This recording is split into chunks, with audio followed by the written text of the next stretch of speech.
आप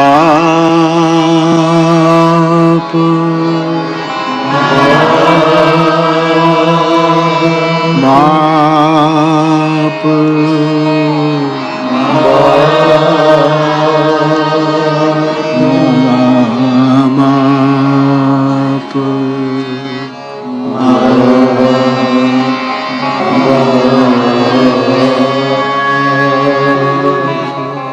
माप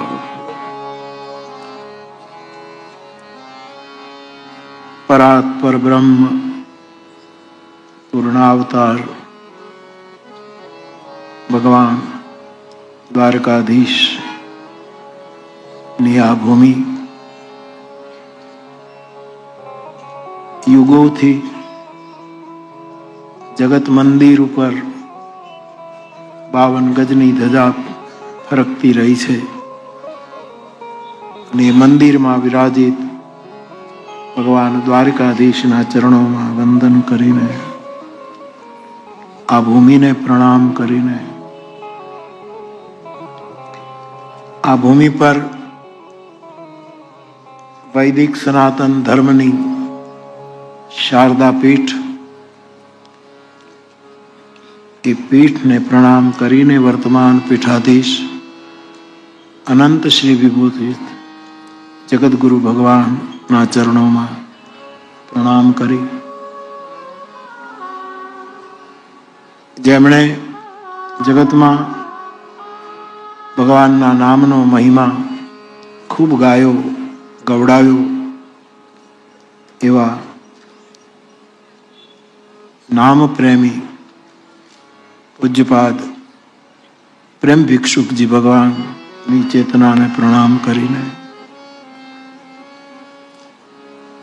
આ દિવ્ય ભૂમિ પર જેટલા દેવસ્થાનો છે એ દેવસ્થાનોમાં પૂજા કરતા સબ વિપ્રવૃંદ બ્રહ્મસભા સાધુ સંત મહંત સૌને વંદન કરીને કથામાં ઉપસ્થિત મારા સૌ પૂજ્ય ચરણો આપ સૌને પ્રણામ કરીને નિમિત્ત માત્ર મનોરથી પરિવાર અને આપ સૌ મારા શ્રોતા ભાઈ બહેનો આપ સૌને વ્યાસપીઠ પરથી મારા પ્રણામ. જય સિયારામ, જય દ્વારકાધીશ. બાપ ભગવાન શ્રી કૃષ્ણની લીલાઓ એમના અવતાર અંતર્ગત ચરિત્રો એના માટે મહાપ્રભુજીએ દૂધની ઉપમા આપી છે. આમ ભગવાન કૃષ્ણની કથા, એમનું ચરિત્ર, એની લીલા એ તો અમૃત કહેવાય છે. તવ કથામૃતમ એમ ગોપીજનોએ ગાયું છે, એ અમૃત છે. પરંતુ ક્ષીરાબ્ધિ ક્ષીર સમુદ્રમાં યોગ નિદ્રામાં નિરંતર શયન કરતા ભગવાન વિષ્ણુ એના અવતારમાં આપણે જ્યારે આ દશાવતારને ગણીએ છીએ ત્યારે એમને દૂધ પ્રિય છે. એક ક્ષીર સિંધુમાં શયન કરે છે અને અવતાર લીધા પછી પણ મા દેવકીનું દૂધ એ પી શક્યા નહીં, અથવા તો કેટલું પીધું ખબર નથી. કવિ કાક તો કહે છે કે એના પિતાએ ઉપાડ્યું પરબારો, દેવકી માં તારો દીકરો. મથુરાની જેલમાં પ્રગટ થયા અને સીધા જ વસુદેવજી એમને લઈ ગયા ગોકુળ. પણ ત્યાં યશોદામાનું દૂધ પીધું અને દૂધની સાથેનો એમનો એટલો પ્રગાઢ સંબંધ કે એ દૂધ, દહીં, માખણ, ગોરસ કોઈને કોઈ રીતે પોતાની લીલામાં એ પ્રાપ્ત કરતા રહ્યા અને એનું પાન કરતા રહ્યા. એટલે મહાપ્રભુજી ભગવાન શ્રી કૃષ્ણના ચરિત્રને દૂધ સાથે સરખાવે છે. કૃષ્ણાવતારની પહેલી વિશેષતા. અને દૂધ એટલે અમૃત. એક અર્થમાં માનું દૂધ અમૃત, ગાયનું દૂધ અમૃત, અને અમૃતની સાથે સરખાયું છે. અને દૂધના 5 લક્ષણો છે, એટલે કૃષ્ણ કથાના 5 લક્ષણો છે જે દૂધની સાથે મેળ બેસે છે. દૂધનું પહેલું લક્ષણ, સ્વાભાવિક લક્ષણ, એ હંમેશા શુદ્ધ હોય છે. હા, પછી આપણે એમાં પાણી નાખીને એને અશુદ્ધ કરીએ વેપાર માટે, વૃદ્ધિ માટે, એ આપણું કર્મ છે. આપણે એમાં ખટાઈ નાખીને દહીંમાં પરિવર્તિત કરીએ, એ આપણું કર્મ છે. એની અંદર કોઈ કચરો પડે, ઢાંકેલું ન હોય, અને કોઈ પણ રજ પડે અને દૂધ મૂળ સ્વરૂપમાં ન રહે, તો એ આપણું કર્મ છે. પરંતુ દૂધનો મૂળ સ્વભાવ, સહજ સ્વભાવ એ શુદ્ધ છે. એટલે ભગવાનનો જ્યારે આપણે અભિષેક કરીએ છીએ ત્યારે દૂધને એમાં સ્થાન આપ્યું છે. એ પંચામૃતમાં દૂધનું સ્થાન છે. તો દૂધનું પહેલું લક્ષણ છે એ શુદ્ધ છે. અને મારે કહેવું જોઈએ કે કૃષ્ણ ચરિત્ર પરમ શુદ્ધ છે. પરમ શુદ્ધ છે. પરમ શુદ્ધ. એનું નામ પરમ શુદ્ધ, એનું રૂપ પરમ શુદ્ધ, એની લીલા પરમ શુદ્ધ, એનું ધામ પણ પરમ શુદ્ધ. હા, કૃષ્ણ ચરિત્રમાં ખટાઈ નાખવાના પ્રયત્નો થયા. કૃષ્ણ ચરિત્ર રૂપી વિશુદ્ધ દુગ્ધમાં કોઈ રજ, કોઈ કચરો, કોઈ ભેળસેળ એ થયા છે. ભગવાન કૃષ્ણને કેન્દ્રમાં રાખીને જેટલા ગ્રંથો, આપણા શાસ્ત્રીય ગ્રંથો આવ્યા, એમાં પણ આવા ઉલ્લેખો પ્રાપ્ત થાય છે. પણ એ શુદ્ધ છે. એ આરોપો છે, એ આક્ષેપો છે, એ ભ્રમિત થયેલા મનના સંસ્કારો છે. જ્યારે મારું ને તમારું મન ભ્રમિત થાય છે ત્યારે આવું બધું થતું હોય છે. ભગવાન કૃષ્ણ કે બારે મેં આપ કલ્પના કરો, મુનશીએ કૃષ્ણ અવતાર લખ્યો, કનૈયાલાલ મુનશીએ કૃષ્ણ અવતાર. કેટલા આપણા શિષ્ટ સાહિત્યકારોએ કૃષ્ણ ઉપર પોતાનું ચિંતન રજૂ કર્યું. કોને કોને યાદ કરું? લોક સાહિત્યમાં તો કૃષ્ણ એટલા બધા છે કે ન પૂછો. દયારામ આદિ મહાકવિઓ, એની કૃતિઓમાં પણ કૃષ્ણ તુરંત દેખાય છે. નરસિંહ મહેતો પ્રેમ રસ પાને મોરના વિચ્છધર, મીરા. અને એક વાત એ પણ કહું બાપ, કે આ દ્વારકા જો છે, અમુક વિચારધારાને છોડીને સનાતન વૈદિક ધર્મની જેટલી વિચારધારા છે, સનાતન ધર્મના વડલાની જેટલી વડવાઈઓ છે, એ બધી ધારવા દ્વારકા આવી છે. દ્વારકા કોઈ છોડી શક્યું નથી. જેમ કાશીને કોઈ છોડી શક્યું નથી, કે સાધનાની તમામ ધારાએ કાશીને સ્પર્શ કર્યો છે. વૈદિક સનાતન ધર્મની તમામ ધારાઓ પછી કાલાંતરે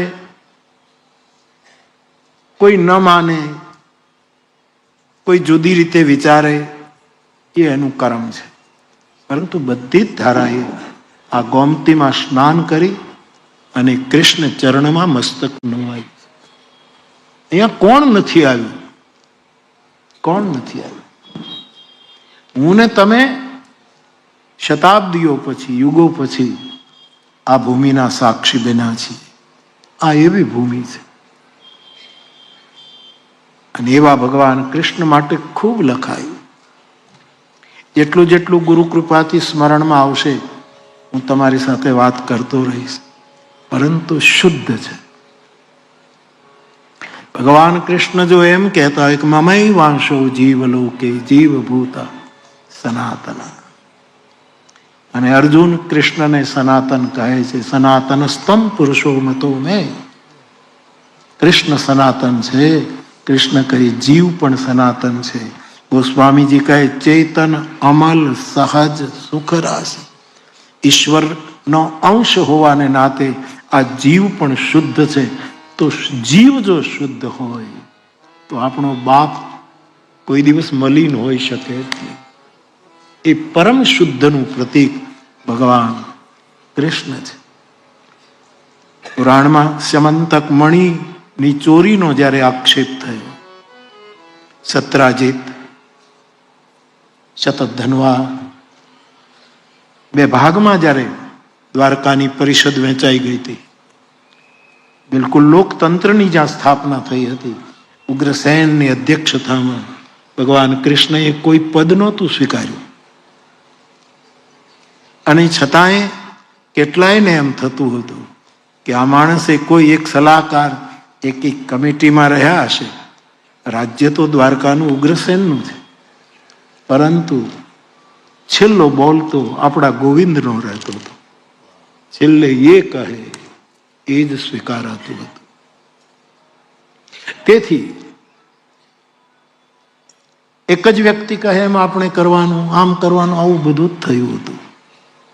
પરંતુ સ્યમંતક મણિની વાત આવી ત્યારે એક બહુ સુંદર વાક્ય ભગવાન કૃષ્ણ બોલ્યા છે કે હે દ્વારકાવાસી, સ્યમંતક મણિ નથી ખોવાયો, તમારો વિશ્વાસ ખોવાઈ ગયો છે. બહુ મોટું. અને વિશ્વાસ સ્યમંતક મણિ કરતા પણ મોટો છે. એ જેનો ખોવાશે એને પછી ક્યાંય શાંતિ નહીં મળે. આ વાક્ય મને બહુ ગમે. છેલ્લે એક પુસ્તક પ્રકાશિત થયું હમણાં, દ્વારકાધીશ. દરિયાના મોજાઓ બોલે છે, અહીંનો ખડકાળ પથ્થર બોલે છે, અહીંનું વાયુ મંડળ બોલે છે. અને આપણા યોગેશ ચોલેરા એમણે પુસ્તક બહાર પાડ્યું. યોગેશ ચોલેરા મને કૌશિકભાઈ મોકલ્યું. એમણે કબૂલ કર્યું છે કે મારા પુસ્તકમાં હરિવંશ પુરાણ, ભૃગુ સંહિતા, શ્રીમદ ભાગવત, મહાભારત જ્યાં જ્યાં કૃષ્ણ છે એવા કૃષ્ણ પરક જેટલા ગ્રંથો એનો મેં આધાર લીધો છે. થોડુંક મારું કલ્પન પણ છે. એવું કહીને એક સરસ ગ્રંથ એણે આપણને આપ્યો છે. તો મને આ વાત ગમી કે મણિ નથી ખોવાયો. અને જ્યારે બહુ આક્ષેપ થયો આ દૂધને શુદ્ધ નથી એવો જ્યારે પ્રયોગ થયો, ત્યારે જે રીતે કૃષ્ણ ચરિત્ર ગજબ છે. સભામાં ઊભા થઈ જાય છે, ખભાનું ઉપવસ્ત્ર મૂકી દે છે, પોતાનો મુકુટ ઉગ્રસેનના પગથિયે પધરાવી દે અને કહ્યું કે જ્યાં સુધી સ્યમંતક મણિનો મારા ઉપર આક્ષેપ છે એની માહિતી એને પાછો ન લાવું ત્યાં સુધી હું બહાર જાઉં છું. અને પછી તો ચીડિયા ચૂક ગઈ ખેત. દાઉએ કહ્યું કે નહીં, શું કામ જવાનું? નહીં દાઉ, નહીં. સંસ્કારો ભૂલાઈ રહ્યા છે. સવાલ મણીનો નથી, સંસ્કારનો છે. અને તેથી મારે જવું રહ્યું. દાદરા બનીને ખીલા ખૂબ ખાધા, પણ ચડનારા કોઈ ન મળ્યા. અને પોતે ટૂંકમાં એ નીકળી જાય છે, દૂર દૂર દૂર જાય છે. સત્રાજીતનો ભાઈ મણી લઈને ગયેલો અને એનું મૃતક શરીર દેખાયું. આગળ ગયા તો થયું કે મણી નથી, આ માણસ તો છે, મણી નથી. આગળ ગયા તો સિંહના પગલા જોયા, એનાથી આગળ ગયા તો સિંહ મરેલો દેખાયો, મણી નથી. એનાથી બહુ વિકરાળ સ્થાનમાં પોતે પ્રવેશ કરે છે. ત્યારે એક નારી, અતિ સુંદર સ્ત્રી, પારણામાં પોતાના બાળકને સોડાવી અને આલરડું ગાય છે. બાળક સૂતું નથી અને કહે છે કે બેટા, હું તારા માટે, આપણી પાસે તારા સમંતક મણી છે, એ હું તારું રમકડું છે એમ કરીને સંકેત કરે. સમંતક મણી ત્યાં પહોંચ્યો.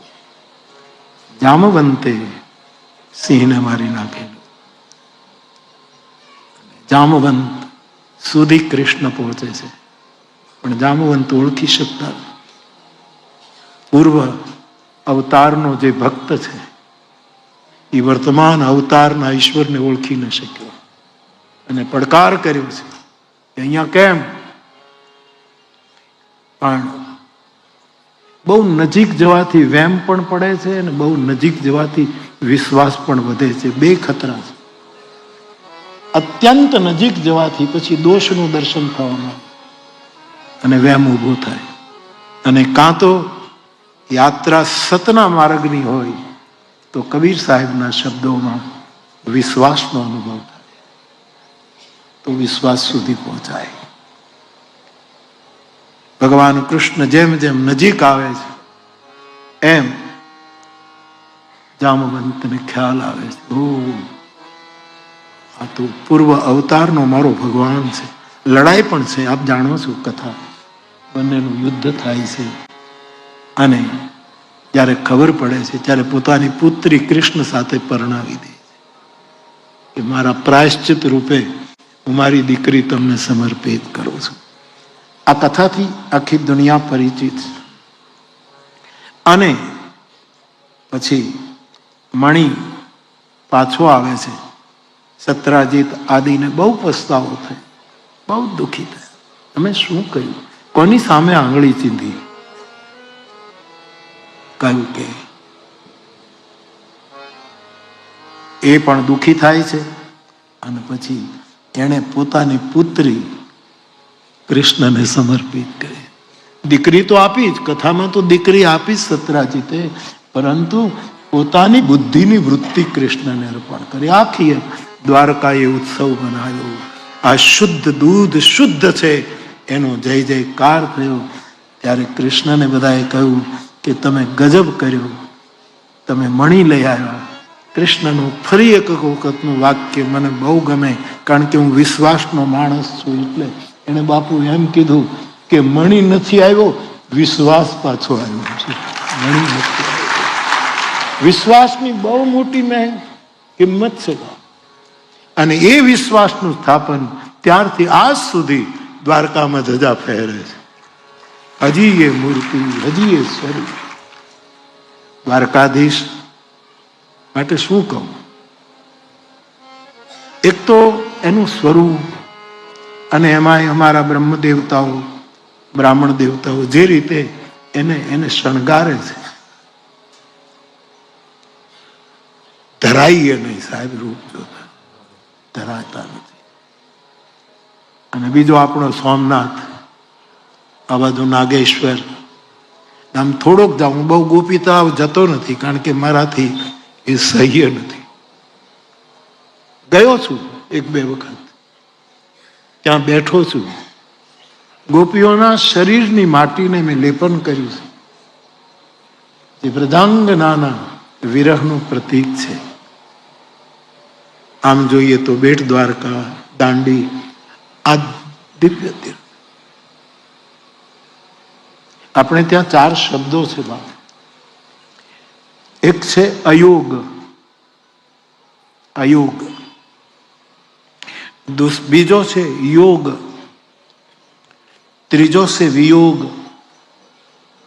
અને ચોથો કોઈ કોકને મળે છે એનું નામ છે વિરહ. વિરહ અયોગ પણ નથી, વિરહ યોગ પણ નથી, વિરહ વિયોગ પણ નથી. આ વિયોગ અને વિરહ આપણે સાથે ગોઠવી, ફલાણાનો વિયોગ થયો, ફલાણાનો વિરહ થયો, પણ એ અનુભૂતિમાં સાચું વિરહ આ ત્રણેયને ઓળંગીને જાઓ પછી વિરહ આવે. પહેલા તો આપણે અયોગમાં હોઈએ છીએ. આપણે કોઈના વિશે સાંભળ્યું છે પણ યોગ નથી થયો, મળવાનું નથી થયું. જેમ વિભીષણ કહે છે, શ્રવણ સુજસ સુનિયા એવું, હે પ્રભુ મેં તારા વિશે સાંભળ્યું છે પણ અયોગ છે, તારો યોગ નથી થયો. પ્રભુ ભંજન ભવભીર ત્રાહી ત્રાહી આરતી હરન સરન સુખદ રઘુ. આને અયોગ કહેવાય. વિભીષણ વિરહી નથી, એને અયોગ હતો.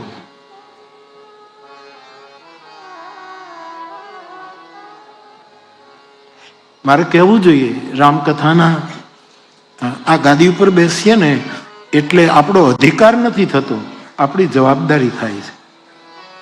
નહીતર કોઈ પણ ગાદી અધિકારની ઉદ્ઘોષણા કરે છે.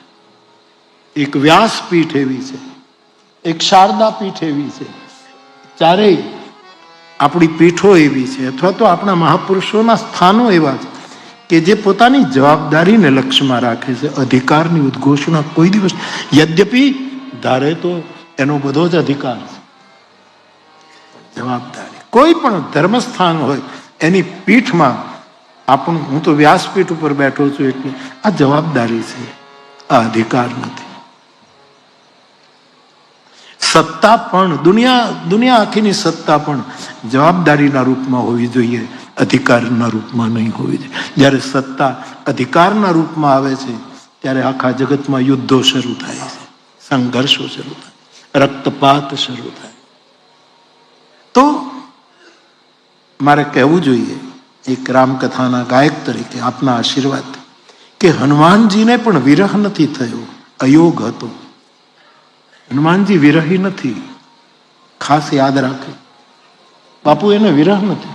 વિરહ આખી જુદી જ વસ્તુ છે બાપુ, જે ગોપી તળાવમાં દેખાય. વિયોગમાં તમે ગાઈ તો શકો કમસે કમ, વિયોગમાં એ પ્લસ પોઈન્ટ છે કે તમે ગાઈ શકો.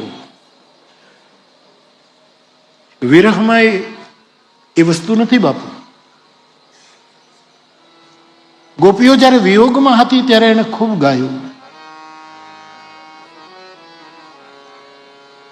જયતિ તેધિકમ, ગાઈ શકી, કારણ કે ભૂમિકા વિયોગની છે, વિરહની નથી હજી. જયતિ તેધિકમ જન્મના વ્રજ શ્રયત ઇન્દિરા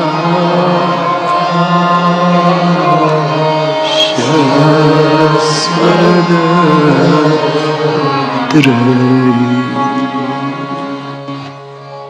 દહિત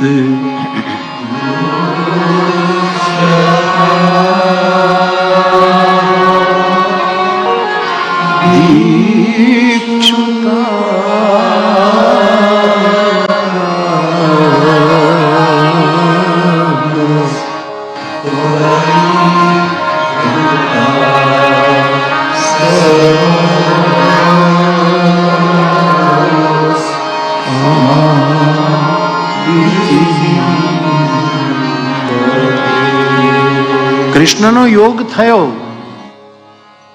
અને ગોપીજનોને શ્રીમદ થયો. અમને કૃષ્ણએ બોલાવ્યા, અમને જ બોલાવ્યા. તાસામ તત સૌભગમદ, જે મદ આવ્યું અને કૃષ્ણ દેખાતા બંધ થયા. પછી વિયોગ શરૂ થયો, પણ વિયોગ વિરહ નથી એટલે ગાઈ શકી. તવ કથા. હવે તો ચીડિયા ચૂક ગઈ ખેત સાહેબ. પછી આ બધા સાંભળવાનું, પછી રોવાનું. 19 શ્લોકમાં ગોપીઓએ ગાયું છે, પરંતુ વિરહ તો પછી શરૂ થયો. રુરુદુહુ સુસ્વરમ રાજ. ગાવાનું બંધ થઈ ગયું અને રોવાનું શરૂ. એ વિરહ છે. તો હનુમાનજી ને અયોગ છે. કિષ્કિંધામાં યોગ થયો, ત્યાં સુધી અયોગ છે. વિપ્ર રૂપ ધરી કપિત ગયું. માનસના કિષ્કિંધા કાંડમાં હનુમાનજીનો પ્રવેશ અને રામને મળવાનો એને યોગ થયો. પછી તો સતત સાથે રહ્યા હનુમાનજી. મનમાં એક કમી છે હનુમાનજીને, મારે વિરહમાં પહોંચવું છે, મને એ સ્થિતિ જોઈએ છે. શબરીને પણ અયોગ હતો, પ્રતીક્ષા કરતી હતી ક્યારે મળે, ક્યારે મળે, ક્યારે મળે. અને પછી યોગ થયો અને પછી ભગવાનનો વિરહ શબરીને પણ નથી, કારણ કે એ તો ભગવાન જાય એના પહેલા નીકળી ગયા છે, એટલે વિરહનું બિલકુલ ત્યાં નથી. હનુમાનજી ઝંખે છે કે રામનો અયોગ હતો, એ કિષ્કિંધામાં યોગ થયો. હવે તો નિરંતર સાથે છું. રામ રાજ્ય પછી પણ સુગ્રીવની આજ્ઞા લઈને એ અયોધ્યામાં રોકાયા. વિયોગનો અનુભવ નથી, પણ એક કસક છે કે વિરહી થવું છે. સાહેબ બાપુ, વિયોગમાં મરી શકાય, વિરહમાં તો મરાતું નથી. શું કરો તમે? વિયોગમાં ફાયદો છે કે માણસ મરે. દશરથજીને રામનો વિયોગ હતો એટલે મૃત્યુ સ્વીકારી લીધું, વિરહ નહોતો. વિરહ તો અમારી માં કૌશલ્યાને હતો, એનાથી વિશેષ સુમિત્રાને હતો. રામ વિરહ સાગરમાં ભરત મગન મન હો. હનુમાનજીએ જયારે ભરતને જોયા ત્યારે એને વિરહનો પહેલો અનુભવ થયો. તુલસીદાસજી વિરહ શબ્દનો પ્રયોગ કરે છે, વિયોગ નોટ. એટલી ઊંચી સ્થિતિ વિયોગ નથી. અને અમુક વિયોગથી આપણે ચલાવી લઈએ છીએ સાહેબ.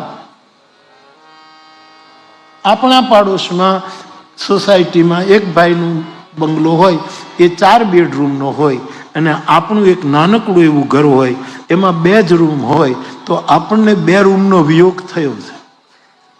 આના કરતા પણ એ આપણે પચાવી લઈએ છીએ કે નથી, ચાલો. બાજુવાળાના ઘરે કલર ટીવી છે, આપણી સ્થિતિ એવી નથી કે આપણે ટીવી રાખી શકીએ, તો ટીવીનો આપણા ઘરમાં વિયોગ છે, પણ આપણે એને ચલાવી લઈએ. એથી બહુ તકલીફ થતી નથી. ભક્તિ માર્ગમાં, પ્રેમ માર્ગમાં સુખદેવજી તો પરીક્ષિતને રાસલીલાનું વર્ણન કર્યા પછી એમ કહે છે કે ભલે ગમે તે લોકો કહે, પણ આ રાસલીલાની જે કથા સાંભળશે એ મારા કૃષ્ણની પરમ ભક્તિ પ્રાપ્ત કરશે. જે રાસલીલા ઉપર અનેક દ્રષ્ટિથી લોકોએ દર્શન કર્યા. પરાભક્તિ, પરાભક્તિ, પરાભક્તિ બોલે જ જાય છે અલક્ષ્ય લિંગ સુખદેવ. મારે આપને કહ્યું, કારણ કે એમાં વિરહ છે. 14 વર્ષની વનવાસની યાત્રા પૂરી કરીને રામ આવે અને હનુમાનજીને એમ કહે કે અયોધ્યામાં જઈને ખબર આપો. અને હનુમાનજીએ જે દૃશ્ય જોયું ત્યારે એને પહેલી વખત વિરહની મહેસૂસી થઈ કે વિરહ કોને. રામ વિરહ સાગરમાં, વિરહના સાગરમાં ભરત મગન મન હોત. વિપ્ર રૂપ ધરી પવન સુત આઈ ગયું જનુપોત.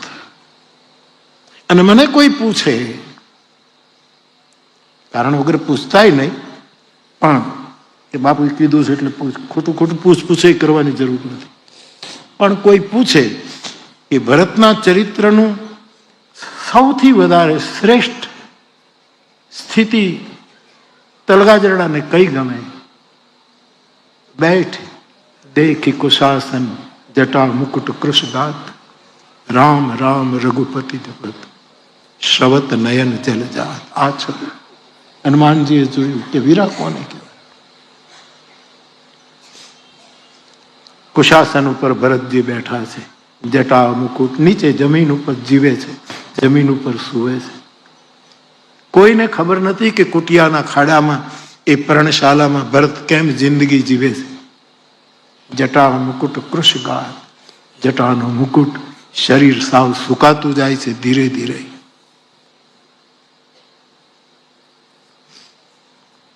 કાલે તો સમય નહોતો એટલે મેં લીધું નહીં, પણ આજે પાછી એક ચિઠ્ઠી એ જ આવી કે આ જગતમાં બાપુ બુદ્ધ પુરુષ બીમાર ક્યારે પડે? વાય એને રોગ ક્યારે થાય? એના 5 કારણો. મારા ને તમારા જેવા આશ્રિતો માટે. હું પણ કોઈનો આશ્રિત છું. આપણે બધા જ કોઈને કોઈ તત્વના આશ્રિતો છીએ. અને આપણો સદગુરુ, આપણો બુદ્ધ પુરુષ, કોઈ પરમ સાધુ અસ્વસ્થ ત્યારે હોય એના 5 કારણો છે. 1, જે બુદ્ધ પુરુષે આપણને અતિશય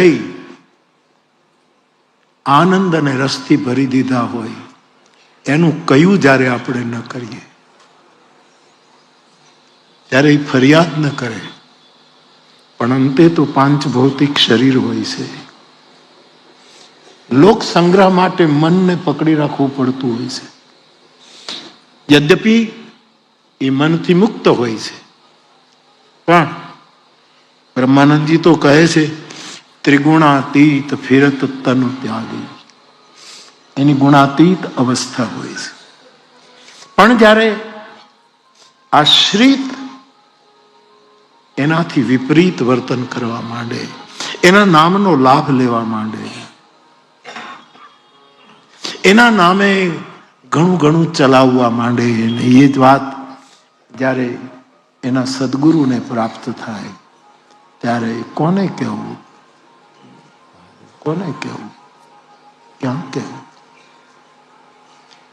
એ વખતે મન ઉપર તો અસર ન થાય બાપુ, બુદ્ધિ ઉપર ન થાય, અહંકાર તો હોય પણ શરીર ઉપર અસર કરે.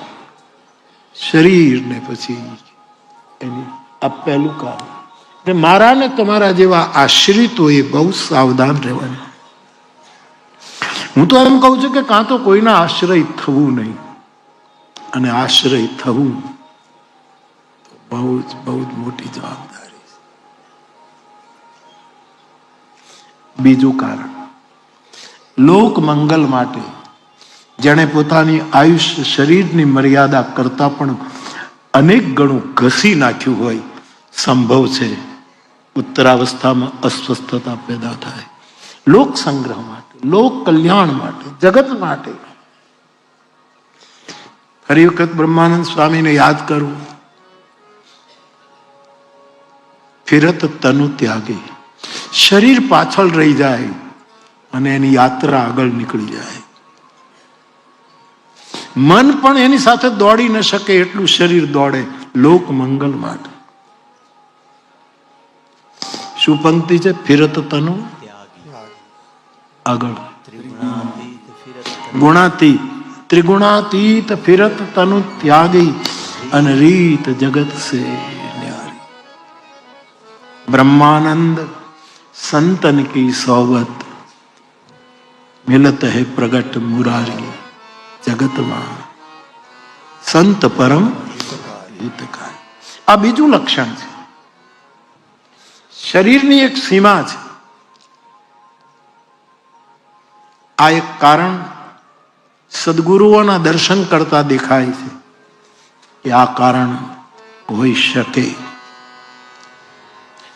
ત્રીજું કારણ, જેના ઉપર ગુરુએ પૂરેપૂરો ભરોસો મૂક્યો હોય એ ગુરુના ભરોસાનો ભંગ કરે, એના ભરોસાને તોડે. ઘણા લોકો મારી પાસે આવે તો કે બાપુ ભરોસો લખી આપો. એટલે હવે તો કેટલું કેટલું નવું નવું લોકો લખાવે છે. આ તો હું બહુ રાજી થાઉં છું. હા, એવું એવું લખાવે છે. લોકોમાં આ એક ભાવ જાગ્યો છે. તો દેશ વિદેશના ભાઈ બહેનો મને કહે કે બાપુ ભરોસો લખી દો. હું લખી દઉં. પછી ઘણા પૂછે, છોકરાઓ તો ભણેલા ગણેલા, મને પૂછે કે બાપુ આ ભરોસો લખો છો એટલે એની પાછળનું અર્થઘટન શું? કે મેં લખ્યું છે, હું તારા ઉપર ભરોસો રાખીશ, તું રાખે કે ન રાખે એ તું જાણે, કારણ કે મેં તારા ઉપર ભરોસો. એટલે જ્યારે ભરોસાનું ભંગ થાય છે અને ભરોસો ટકાવી રાખવો હોય મારા ભાઈ બહેનો, તો વર્ષોનો અનુભવ કહું, બહુ લોક સંપર્ક ન કરવો. લોક સંપર્ક પહેલું નુકસાન કરે છે, ભરોસાને ભાંગવાનું. તમને ક્યાં ખબર છે? તમને શું ખબર છે? આ શાસ્ત્રમાં તો આમ લખ્યું છે, આ ગ્રંથમાં તો આમ છે, આ વિચારધારા તો આ છે, ફલાણા તો આમ છે, કબીર સાહેબ બગડી ગયા છે, ફલાણાને આમ થઈ ગયું છે, નાનકને પાગલ થઈ ગયા છે. આ બધી જ વસ્તુ આવે છે. આપણા બુદ્ધ પુરુષ આપણા ઉપરથી ભરોસો નથી ગુમાવતા, કારણ કે એની પાસે ભરોસો હોય એમ નહીં, ભરોસાએ જ અવતાર લીધો હોય છે. ભરોસો અવતાર લઈને આવે છે બાપુ. इसलिए એટલા માટે તો મંગલાચરણ કહે છે, ભવાની શંકરો વંદે શ્રદ્ધા વિશ્વાસ અવતાર લે છે. બુદ્ધ પુરુષ એટલે ભરોસાનો અવતાર, ભરોસાનો એક મૂર્તિ, એક જીવંત વિગ્રહ. તો એક કારણ આ હોઈ શકે. ચોથું કારણ એ પણ મને લાગે તુલસીના શબ્દોમાં કે વ્યગ્રચિત્ત સર્વદા. બુદ્ધ પુરુષ કોઈ દિવસ ઉગ્ર ન થાય, એ મારું દર્શન, અથવા તમે જે મહાપુરુષોને, મારા દાદાને જોયા ત્યારથી કહી શકો, ગુસ્સો તમે કોઈ દિવસ પાડો, ઉગ્ર ન થાય, પણ વ્યગ્ર જરૂર હોય કે આ દુનિયા કેમ સમજતી નથી, આ જગતને શું થયું છે, અને કોણે ભ્રમણાની ભીતોમાં પૂરી દીધા છે, આ બધું શું છે. એવા સમયે એનું ચિત્ત થોડુંક વ્યગ્ર હોય છે. અને શરીર શાસ્ત્રીઓ, મનોવૈજ્ઞાનિકો પણ એમ માને છે કે ચિત્તની વ્યગ્રતા શરીર ઉપર અસર કરે છે.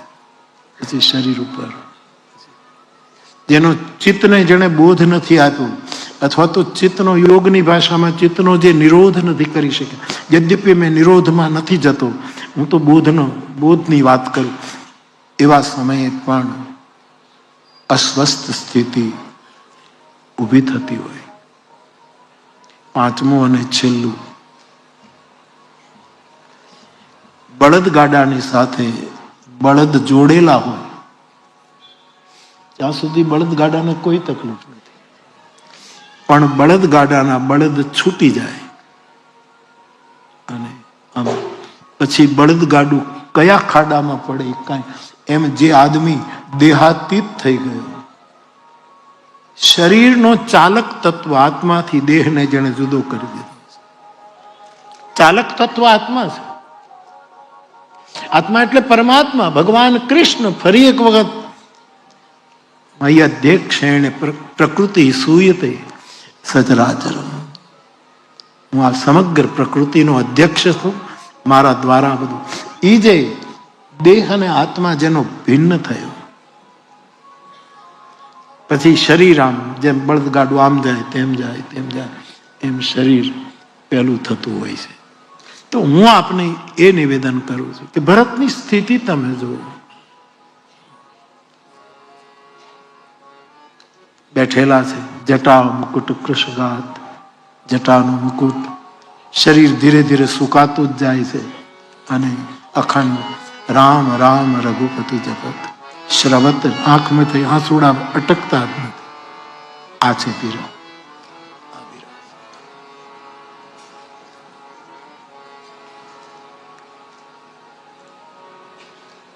અર્જુનને કૃષ્ણનો વિયોગ થયો છે, ચોક્કસ થયો.